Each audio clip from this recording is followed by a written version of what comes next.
Hey writers, today's writing tip is about foreshadowing. The best way to think about foreshadowing is to imagine that you are whispering secrets into your reader's ears, or that you're leaving a trail of breadcrumbs for them to follow so that they'll be able to discover that trail when you want them to make a connection. I'm Melissa Bourbon, writing instructor and coach, editor, cover artist, and writer. I'm here with tips to help you get through NaNoWriMo, and even if you are not doing NaNoWriMo, these are great writing tips. So here we go. What is foreshadowing? Well, it's like a sneak peek into the future. It's a tantalizing crumb that you're offering your reader. It allows them to glimpse what lies ahead in your narrative, even if they don't even realize it. It's a literary device that plants seeds or casts shadows that allude to something that's going to happen. When you do it right, foreshadowing not only heightens anticipation, but it also can really enrich the overall reading experience. It's all about subtlety. Foreshadowing operates in the shadows. Subtlety is key. You are gently nudging your reader in the direction you want them to go. So instead of stating something directly, for instance, foreshadowing vaguely alludes to something that is going to happen, a discovery that is going to be made, a mystery resolved. Here's an example. A wall of portraits hung in the hushed corridors of the ancient castle. Julie shivered, feeling the eyes of all the people long dead following her, taunting her. That foreboding feeling emphasized by the eyes of the people in the paintings is far more subtle and effective than simply saying Julie felt nervous as she walked down the quiet hallway. There is no sense of foreboding. There is no sense of anticipation that something is going to happen without that foreshadowing. So building anticipation is one of foreshadowing's superpowers. It's the ability to build anticipation that's going to keep your reader turning the pages. By hinting at future developments, it invites readers to become detectives, essentially, piecing together the puzzle that you've laid out for them. The sense of anticipation pulls readers deeper into the narrative. Here's an example. As the protagonist gazed at an old family photo, a faded figure in the background hinted at some long-buried secret waiting to be unearthed. Well, what faded figure? What secret? So these mysterious elements that you want to plant are the things that are tantalizing the reader with these unanswered questions. They want to keep reading to get to the answers. There are a few ways to infuse foreshadowing into your novel. First, again, leave a trail of breadcrumbs. Foreshadowing is like leaving that trail for your reader to follow, but only bit by bit.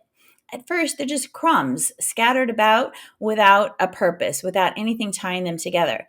Start early in your narrative with subtle hints, symbols, or phrases that will eventually form a trail that leads to significant events later on. Here's an example. In the opening chapter, the protagonist might notice a peculiar inscription on an old family heirloom. It's glossed over, or no meaning is assigned to it. It seems insignificant at the time, but later on, it's going to prove to hold the key to some sort of hidden legacy. But you've planted that seed, you've given that breadcrumb. You can also use symbolic language. So consider using symbolism as a foreshadowing tool. Objects, colors, recurring motifs, all of these can carry hidden meanings that connect with future events. It's a way of speaking to your readers on a symbolic and almost subconscious level. So here we go with Julie again. Poor Julie. Julie shuddered at the storm clouds gathering on the horizon. A single black raven circled overhead. Both the gathering storm and the black raven are symbols of something dark looming. That imagery paints that picture and it builds that anticipation, even if Julie isn't aware that something is looming. We can also use characters to foreshadow. Characters can become great tools for foreshadowing when you drop subtle hints about their past, hidden talents, untold secrets, things like that.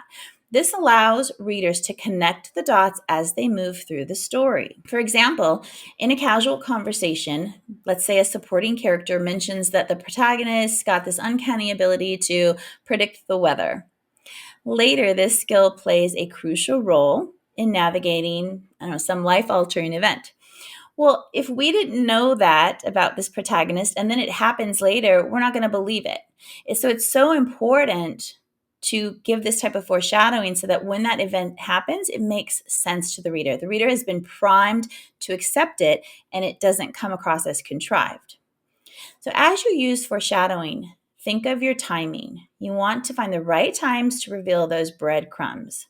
It's kind of like the Goldilocks effect, and it's going to take some practice. You want not too many, not too few, not too soon, not too late.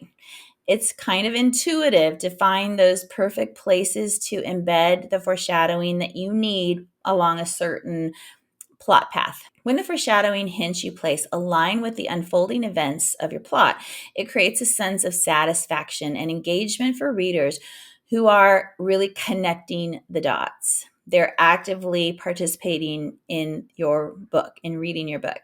So foreshadowing is really truly a secret weapon, a superpower that helps you add layers and complexity to your story, and it helps build that anticipation. That's what it's all about. It helps you create the elements of your plot and have them make sense. So whisper into your reader's ears so softly that a shiver dances over their skin. That's what you want. And that's a quick look at foreshadowing. I will see you tomorrow with another quick tip. Happy writing!